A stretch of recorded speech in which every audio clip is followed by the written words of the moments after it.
नमस्कार दोस्तों, मैं आपका दोस्त चेतन पाटिल फिर से लेकर आया हूँ एक नया सवाल जवाब का वीडियो। इससे पहले लॉकडाउन के दौरान कई सारे मैंने सवाल जवाब यानी कि क्वेश्चन आंसर्स के जो है वीडियोस डाल रखे हैं। उन्हें अगर आपने अभी तक नहीं देखा है तो पहले जाइए उनको भी देखिए, आपको काफ़ी ज़्यादा नॉलेज उसमें मिलने वाला है। दूसरी चीज़, कल संडे था, सवाल जवाब यानी कि क्वेश्चन आंसर्स का संडे कमेंट बॉक्स जो होता है उसका वीडियो नहीं आ पाया, उसके लिए सॉरी, लेकिन वो आज मैं बना रहा हूँ। तो ये संडे कमेंट बॉक्स नंबर जो भी है मैं देख के थंबनेल में डाल दूंगा, आप देख लेना।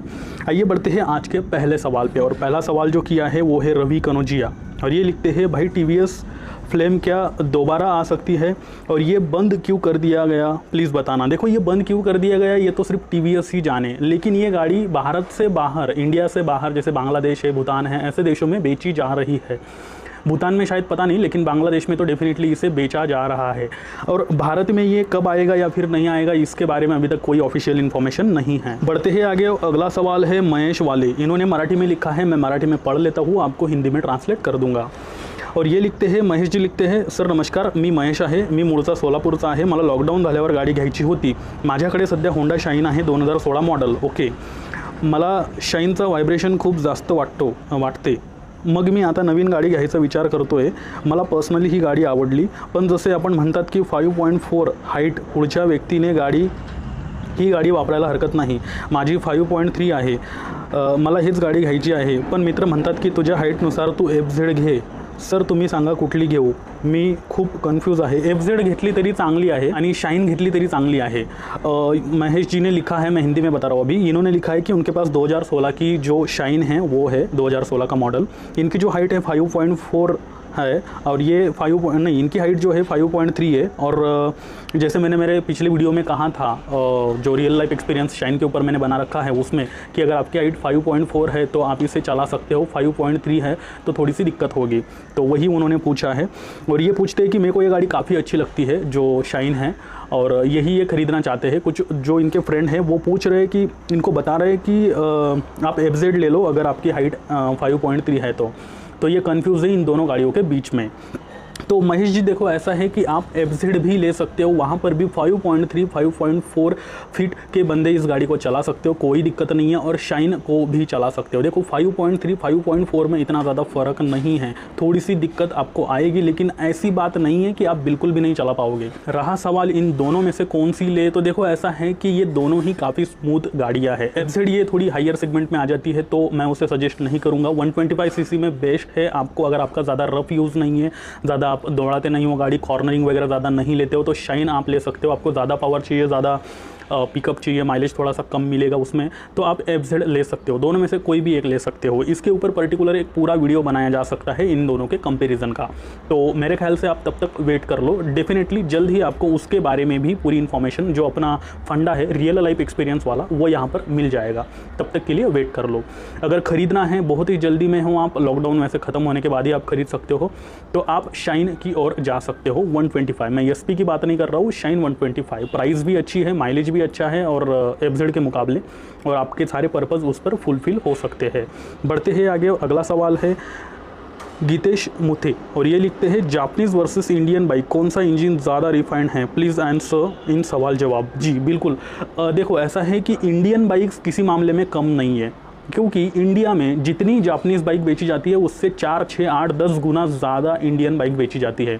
Indian manufacturers TVS, Bajaj, hero, ये जो है काफ़ी रिफाइंड इंजन वाली गाड़ी बनाते हैं। आपका जो सवाल है, दोनों में से कौन सा इंजन बहुत ज़्यादा अच्छा है, रिफाइंड है, तो देखो यहाँ पर वो चीज़ तो पर्टिकुलर बताना मुश्किल है। क्योंकि अगर होंडा ये जापानीज़ कंपनी है, यामाहा भी अलग जापानीज़ आ जाती है, तो अगर इन दोनों की गाड़ियाँ ले, उनके इंजन भी देख लिया जाए तो कुछ लोगों को ये स्मूथ लगी हुई है, बेहतरीन लगी हुई है, लेकिन कुछ लोगों को बहुत ही ख़राब एक्सपीरियंस इन दोनों ही गाड़ियों पर मिला हुआ है। अब शाइन बहुत रिफाइंड इंजन माना जाता है, लेकिन कुछ लोगों को, अभी जैसे मैंने पहले कमेंट पढ़ी, वाइब्रेशन होता है, तो ऐसे कई सारे प्रॉब्लम्स आते हैं। इंजन बनाते टाइम कुछ ना कुछ मिस्टेक हो जाती है, क्योंकि ये ह्यूमन वर्क है, मशीन वर्क है, कभी ना कभी कुछ ना कुछ तो मिस्टेक हो जाती है। ऐसा बिल्कुल नहीं है कि सारी की सारी गाड़ियाँ उनकी बिल्कुल 101% रिफाइंड ही मिलेगी आपको, ऐसा नहीं है। Same thing Indian bike manufacturers में भी आती है। अब बजाज की कुछ ऐसी गाड़ियाँ हैं जो काफ़ी रिफाइंड हैं, 15-15, 18-18 सालों से लोग यूज़ कर रहे हैं, उनके इंजन अभी तक कोई दिक्कत नहीं आई। वही 15-15, 18-18 महीने में भी कुछ लोगों को दिक्कतें आनी शुरू हो जाती हैं। तो आपका जो सवाल है उस पर पर्टिकुलर किसी एक का नाम लेकर मैं बताऊं कि ये बेहतर है, बेटर है, ऐसा बिल्कुल नहीं है, ऐसा नहीं हो सकता है। कोई भी गाड़ी लो, सिंपल फंडा है, जापानीज़ लो, इंडियन लो, कोई भी लो, उसमें आप टाइम टू टाइम इंजन का ख्याल रखना, टाइम टू टाइम उसमें इंजन ऑयल चेंज करते रहना, सिंगल हैंड यूज़ रखना, किसी को देना मत गाड़ी। मैं कभी नहीं देता, आप भी मत दो। देनी भी पड़े तो भाई आप चलाओ, पीछे उसको बिठाओ, फिर करो जर्नी करो, जो भी है। तो इन चीज़ों का अगर आप अच्छे से ख्याल रखोगे तो कोई भी गाड़ी हो, इंडियन हो, जापानीज़ हो, तरह तरह के जो भी कंपनी आती है, आपको गाड़ी अच्छे से जो है रिफाइंड इंजन प्रोवाइड होगा। आई थिंक आपके सवाल का जवाब आपको मिल गया होगा। बढ़ते हैं आगे और अगला सवाल है चंदन कुमार, और ये लिखते हैं, हेलो सर नमस्ते, मुझे एक BS6 बाइक परचेज़ करनी है, कन्फ्यूज़ हूँ, कौन सी लूँ? आपके हिसाब से कौन सी बाइक बेटर होगी? TVS star sport, Splendor plus, passion x pro. मेरी मेन प्रायोरिटी बाइक चलाने में स्मूथ हो, लो maintenance and best resale value भी। और इन तीनों में से शॉकअप्स किस बाइक के अच्छे हैं, जैसे चलाने में ज़्यादा कमर में दर्द भी ना फील हो प्लीज़ बताइए। तो थोड़ा सा टेढ़ा मेढ़ा है, कोई दिक्कत नहीं। देखो आपका सवाल ज़्यादा कंफ्यूजिंग वाला है और मैं कंफ्यूज हुआ तो ऑब्वियसली आप भी कंफ्यूज होने ही वाले हो। जिन तीनों गाड़ियों का नाम आपने बताया, आपकी प्रायोरिटी पहले मैं बता देता हूँ। आपकी प्रायोरिटी आपने बताई कि आपको कमर में दर्द ना हो, शॉकअप्स उसके अच्छे हो। तो देखो हीरो की दोनों गाड़ियाँ स्प्लेंडर प्लस और पैशन प्रो में लगभग एक ही तरह के शॉकअप्स लगाए गए हैं। पैशन एक्स प्रो में थोड़े से ट्यून करे गए हैं, अच्छे माने जाते हैं स्प्लेंडर प्लस के मुकाबले। उसके अलावा अगर TVS स्टार स्पोर्ट आप लोगे तो शॉकअप्स में ये गाड़ी अच्छी है, लेकिन ज़्यादा लॉन्ग ड्यूरेबल आपको स्प्लेंडर प्लस मिलने वाली है, क्योंकि आप सभी लोग जानते हो 22-25 सालों से ये गाड़ी अपनी सेगमेंट में एक तरफा राज कर रही है। तो ऑब्वियसली ये जो इंटरनेट के आंकड़े हैं वही मैं बता रहा हूँ, आप खुद जाकर देख सकते हो। आप स्प्लेंडर प्लस ले सकते हो या फिर TVS स्पोर्ट ले सकते हो। स्प्लेंडर प्लस में शॉकअप्स आपको इतने अच्छे नहीं मिलेंगे, अच्छे हैं लेकिन ज़्यादा अच्छे नहीं हैं। अगर लॉन्ग जर्नी हो जाती है तो पैरों में और कमर में दर्द होने लग जाता है, वो परेशानी आपको आ सकती है। मैं आपको TVS जो है सजेस्ट करना चाहूँगा। बढ़ते हैं आगे और अगला सवाल है सौरभ देवनाथ, और ये लिखते हैं, सर टेम्पररी रजिस्ट्रेशन नंबर का मेन वर्क क्या है? देखो इसमें इसके नाम में ही जो है आपको पता चल जाएगा कि ये टेम्पररी होता है। तो ये टेम्पररी होता है। ज़्यादा जानकारी के लिए आप, क्योंकि मैं बताऊंगा लेकिन अलग अलग जगह के रूल्स अलग अलग होते हैं। पुणे के रूल्स अलग है जहाँ मैं रह रहा हूँ, मुंबई के रूल्स अलग है, आप जिस सिटी में रह रहे हो, जिस स्टेट में रह रहे हो, अलग अलग रूल होते हैं RTO के हिसाब से। तो आप आपके नज़दीकी RTO शोरूम पर जाकर, शोरूम नहीं कह सकते, RTO ऑफिस में जाकर आप वहाँ के जो इंचार्ज है उनसे बात करके इसके बारे में पूछ सकते हो। बढ़ते हैं आगे और अगली कमेंट है नसरू मुजवार। नसरू जी वेलकम भाई। और इन्होंने लिखा है, सर ऐसा लगा कि यूट्यूब चैनल छोड़ दिया। नहीं मेरे भाई, देखो ऐसा है कि पिछले कई दिनों से मेरे कोई वीडियो नहीं आ रहा था। लॉकडाउन के दौरान कुछ असहाय लोग हैं, गरीब लोग हैं, मैं इंडियन हूँ, भारतीय हूँ, मेरी तरह आप भी हो, उनके हालात देखकर बुरा लगता है। बस उसी कामों में जुट गया था। मेरे पास मेरी जो ज़रूरतें हैं उनके अलावा एक्स्ट्रा का जो भी कुछ था वो मैं देने में जुट गया था। दूसरी चीज़ मैं आप लोगों से भी रिक्वेस्ट करूँगा, भाइयों ऐसा है कि भगवान ने बहुत कुछ दिया है, ना भी कुछ दिया हो तो भी अपनी ज़रूरत के हिसाब से रखो, बाकी जो भी है गरीबों में बांट दो। सुसाइड कर रहे लोग, खाना नहीं मिल रहा है, कोरोना उनको बाद में मारेगा, भूख पहले मार देगी। गवर्नमेंट अपने हिसाब से उनको जो भी प्रोवाइड करके वो तो कर ही रही है, अपना भी दायित्व है मेरे भाई लोग। आप भी अगर हो सकता है, पॉसिबल है तो ज़रूर करो।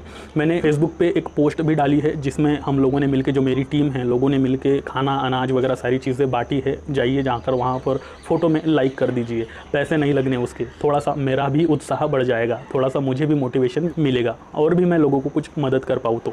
बढ़ते हैं आगे और अगला सवाल है, हाँ और इसीलिए मैंने छोड़ दिया नहीं चैनल, उन कामों में जुट गया था, इसलिए मैं थोड़ा बिजी था, नहीं कर पाया। आज के बाद आपको रेगुलरली वीडियो मिलते रहेंगे। हफ्ते में 2 से 3 वीडियो सवाल जवाब के डालने का मैं ट्राई करूंगा। उसके अलावा और भी जैसे कंपैरिजन है, रियल लाइफ एक्सपीरियंस का अपना चैनल है, यहाँ पर सिर्फ रियल लाइफ एक्सपीरियंस दिखाया जाता है। गाड़ी के आगे क्या है, पीछे क्या है, कैसी दिखती है, ये क्या है, वो क्या है, इन चीज़ों में हम नहीं जाते हैं। सिर्फ रियल लाइफ एक्सपीरियंस ही यहाँ पर मिलता है और इसीलिए शायद लोग भी हमारे साथ जुड़े हैं। बस यही है, आप भी हेल्प करो लोगों की, मन को अच्छा लगेगा। बढ़ते हैं आगे और अगला सवाल है डॉक्टर स्ट्रेंज, और इन्होंने लिखा है, Honda Hornet and Yamaha FZS V3 which is better in mileage and low maintenance. देखो low maintenance and mileage, maintenance कभी भी उन चीज़ों पे डिपेंड करता है गाड़ी के स्पेयर पार्ट कितने महंगे मिलते हैं। क्योंकि गाड़ी 2 साल 3 साल बाद कभी ना कभी स्पेयर पार्ट, उनके कुछ ना कुछ पार्ट्स तो चेंज करने ही पड़ते हैं। ऐसे में आपको कौन से गाड़ी के स्पेयर पार्ट सस्ते मिल रहे हैं, उसके ऊपर ये सारी जो कहानी है डिपेंड करती है।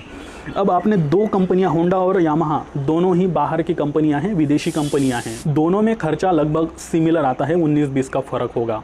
दूसरी चीज़ ऐसा है कि आप गाड़ी कितने अच्छे से मेंटेन रखते हो, उसके ऊपर भी मेंटेनेंस कॉस्ट डिपेंड करती है। अगर ऑयल ही नहीं डाला तो इंजन सूख जाएगा, इंजन के अंदर का ऑयल सूख जाएगा, तरह तरह के प्रॉब्लम आ सकते हैं। एयर फिल्टर नहीं चेंज करा तो उसमें भी प्रॉब्लम आ सकती है, तो मेंटेनेंस बढ़ सकता है। तो गाड़ी का ख्याल आप किस तरह से रखते हो, उस पर भी मेंटेनेंस डिपेंड करता है। सवाल आपका ये है कि दोनों में से कौन सी लो मेंटेनेंस गाड़ी है और बेहतर है।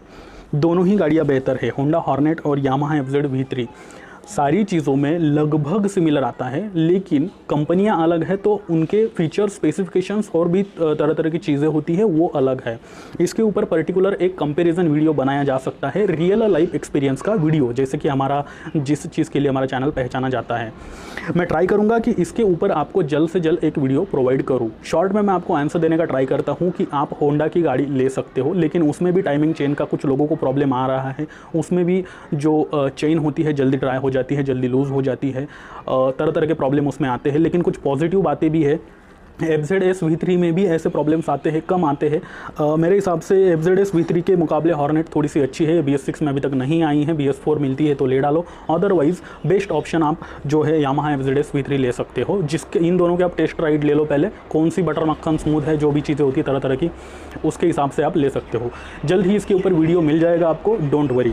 बढ़ते हैं आगे। अगला सवाल है अनुराग पांडे, और ये लिखते हैं मेरी हाइट 5 फीट है, क्या ये शॉर्ट राइड के लिए ठीक रहेगी। इन्होंने प्लैटिना एज गियर का जो मैंने वीडियो डाला था उसके लिए ये सवाल पूछा है। देखो 5 फीट है तो भाई प्रॉब्लम तो आनी ही है। स्प्लेंडर प्लस आप ले सकते हो, जिसमें आपकी हाइट के बराबर जो है आप उसे अच्छे से चला सकते हो। वही अगर आप प्लैटिना एज गियर लेना चाहते हो तो इसमें आपको थोड़ी सी दिक्कत आएगी। एक पैर आपका ज़मीन पर पूरी तरह से आ जाएगा, दूसरा पैर आने में मतलब सिर्फ एडिया आएगी, बाकी नहीं आ पाएगा। एडिया नहीं कह सकते, अगला जो पाव का भाग होता है वही आएगा, बाकी कुछ नहीं आ पाएगा। तो कहीं ना कहीं आपको दिक्कत उसमें आएगी। आप एक बार टेस्ट राइड ले लो और उस हिसाब से अगर आपको अच्छा लगता है, गाड़ी आप कंफर्टेबल है आपके लिए, तो आप ले सकते हो। लेकिन जहाँ तक मुझे पता है कि 5 फीट के लिए ये थोड़ी सी दिक्कतें ज़रूर देगा। इसी के साथ ख़त्म करते हैं आज का संडे कमेंट बॉक्स। नंबर जो भी है मैं डाल दूंगा, माइंड से स्किप हो रहा है क्योंकि कई सारे वीडियो डाल चुका हूँ मैं सवाल जवाब के या फिर संडे कमेंट बॉक्स के। इसके अलावा और भी आपके कुछ क्वेश्चंस है तो आप मुझे कमेंट में ज़रूर बताना। हो सकता है अगली वीडियो में आपकी कमेंट ले ली जाए, क्योंकि ऐसा है कि कई सारी कमेंट्स मेरे पास आई थी, उनको मैंने शॉर्ट लिस्ट करा है और कुछ ही कमेंट्स को मैंने यहाँ पर जो है लिया है। कुछ कमेंट ऐसी होती है जिनका आंसर वीडियो में ही होता है, फिर भी आप लोग मुझे पूछते हो, ये गलत बात है। वीडियो पूरा देखा करो। वही अगर आपके कुछ अर्जेंट सवाल है तो मुझे इंस्टा और ट्विटर पर भी फॉलो कर लो, आप वहाँ पर भी पूछ सकते हो, जिनकी लिंक डिस्क्रिप्शन में दे रखी है। आपकी गाड़ी के लिए tried and tested engine oil की लिस्ट भी मैंने दे रखी है, वहाँ पर भी आप जो है लिंक नीचे है, वहाँ पर क्लिक करके आप गाड़ी के ऑयल को परचेस कर सकते हो। फिलहाल के लिए बस इतना ही, फिर से मिलते हैं अगली वीडियो में, तब तक के लिए नमस्कार।